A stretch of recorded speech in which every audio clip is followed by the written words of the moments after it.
మీ best friend ఎవరు? దర్శకులందరిలో మీకు బాగా దర్శకుల్లోరా అంటే కుదురుకున్న వ్యక్తి ఎవరు? దాసరి గారు. నా రేంజ్కి ఆయనే సరిపోతాడు. టక్కని నాకేం లేదు, ఇమీడియట్గా నన్ను క్యాచ్ చేయగలగాలి అంటే ఆయనే. కోడి రామకృష్ణ నేను ఎక్కువ సినిమాలు రాశాను కాబట్టి 20 సినిమాలు రాశాను, తిరుగుతూ ఉండేవాళ్ళం. ఆయనంత మ్యానిపులేషన్. కోడి రామకృష్ణది నిజం కాదు, అబద్ధంలో బతికేవాడు ఎప్పుడు.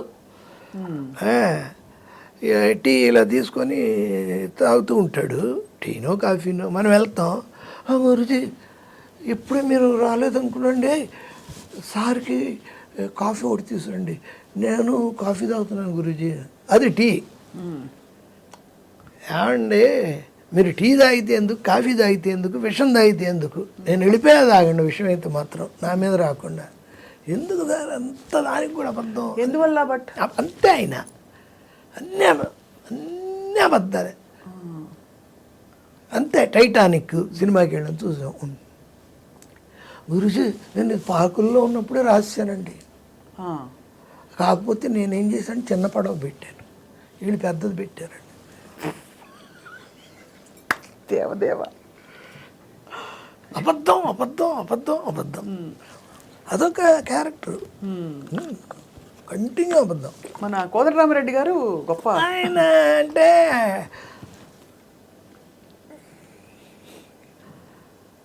ఆయన మన మీద ఆధారపడే డైరెక్టర్. రాఘవేంద్రరావు, కోదండరామిరెడ్డి ఆ రోజుల్లో ఉండేవాళ్ళు, బి గోపాల్, అలా వాళ్ళంతా రైటర్స్. ఇవ్వాలి వాళ్ళకి అన్నీ బాగా చూసుకుంటారు. అంటే ఎంత మనల్ని బాగా అసలు రావడమే రూమ్లోకి, ఏమండి బ్యాట్లు వచ్చిందా, బ్యాట్లు వచ్చిందా, పంపించారా, ఇవే అడుగుతాడు. ఏమండి లంచ్ ఎక్కడ తిప్పిద్దాం, చోళ హోటల్ నుంచి మీకు బిస్బేళాబాద్ తిప్పిద్దనా.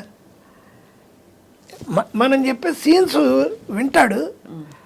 ఇంకొంచెం అంటే అసలు బాగాలేదని, ప్రమాణం ఉందండి, సూపర్ అంటే ఓకే, కొంచెమే అంటాడు, చెప్తా అండు ఆయన కొంచెం కొంచెం కొంచెం ఇంకేదన్నా కొంచెం.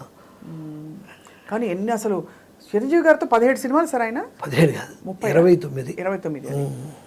మీ డైలాగులకి ఫుల్ జస్టిస్ చేసి, ఎందుకంటే ఒక్కొక్కరిది ఒక్కో తీరు. నాగార్జున గారిది ఒక నాగార్జున బాగా నన్ను ఏమంటాడంటే, మీ డైలాగ్ ఎంత పెద్దదైనా బాగా చెప్పేయచ్చు సార్, ఫ్లో ఉంటుంది, అది తడబడదు.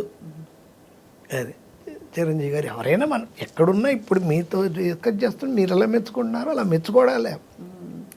వెళ్ళడం, మాట్లాడడం, వాళ్ళు మెచ్చుకోవడం, మెచ్చుకున్నాక వచ్చేయడం. ఏ సినిమా అయినా హీరోకి మధుగారే, అంతే కదా. బాబా పాట అదే, నా సాయినాథుడు పాండురంగడు బాబా. అంటే అసలు నా సినిమాలు అంటే చిత్రం, బళారే విచిత్రం, అవి సరే, దేవాంతకుడు, అవన్నీ ఓకే. ఒక ఆర్డర్గా మనం చెప్పాలంటే ఫస్ట్ సినిమా దేవాంతకుడు, చిరంజీవి, విజయశాంతి వాళ్ళిద్దరు. అదే టైంలో యాక్షన్ సినిమా రాస్తున్నప్పుడు స్టంట్ మాస్టర్ రాజు గారు నన్ను, సత్యారెడ్డిని ఒక ఆయన ఉండేవాళ్ళు, పుచ్చలపల్లి రామచంద్రారెడ్డి గారు అని టాప్ మోస్ట్ డాక్టర్ నెల్లూరులో, వాళ్ళ బ్రదరే పుచ్చలపల్లి సుందరయ్య గారు. ఆయనకి పరిచయం చేశారు, చిన్న కుర్రాడండి బలి రాస్తున్నాడని. ఒకే రోజు ఆయన 2 సినిమాలకి అడ్వాన్స్ ఇచ్చాడు. ఒకే రోజు 48 అవర్స్ అని ఒక ఎడ్డీ మర్ఫీ సినిమా చూడమన్నాడు. చూసి ఇమ్మీడియట్గా కథ చెప్పా, దాన్ని ఎలా చేయొచ్చు. ఆయన నచ్చేసేసి, మీకు 15,000 ఇస్తున్నాను, 30 ఇచ్చేస్తున్నాను, 2 సినిమాలు మీరే, ఇది అయ్యాక ఇంకోటి ఉంటుందని. ఆయన 48 అవర్స్ డాకు అని తీసాం. ఆ తర్వాత 5 సినిమాలు రాసి ఆయనకి, భగవాను, వేగుచుక్క, బగడి చుక్క, దాగుడు మూతలు, ఏది రాసినా సరే ఒకటే కథ. ఆయన ఇంకొక తీడైన ఏది లాస్ట్ అండ్ ఫౌండ్, తిన్నప్పుడు తప్పిపోవడము, మధ్యలో తప్పిపోవడము, మళ్ళీ కలుసుకోవడం, బ్రదరు, అదే ఒకటే కథ. కొన్నిటికైతే మ్యూజిక్ సెట్టింగ్స్ పెట్టేసేవాడు, బీజేపీలో పెట్టి ఆ సాంగ్లు కథ చెప్పమనేవాడు. సీన్స్ కూడా అతను స్క్రిప్ట్గా విండు, మన స్క్రిప్ట్ పట్టుకొని ఉంటే ఒక్క నిమిషం అని ఒక సీన్ లాగుతాడు, ఇది చదువు అని, చదువుతాం, చదువుతుంది టక్కని తీసి ఒక 5,000 రూపాయలు ఇస్తాడు, బాగుంది అని. ఆయన రెమ్యునరేషన్గా ఎగ్గొట్టడం ఉండేది, ఇలా బాగా వచ్చేవి. అందుకే ఆయన వస్తున్నాడంటే ఏం సీలు బాగున్నాయి అవన్నీ మొదట జాగ్రత్తగా పెట్టి అన్నిటికీ డబ్బులు వస్తాయి అలా తీసుకునేవాడిని.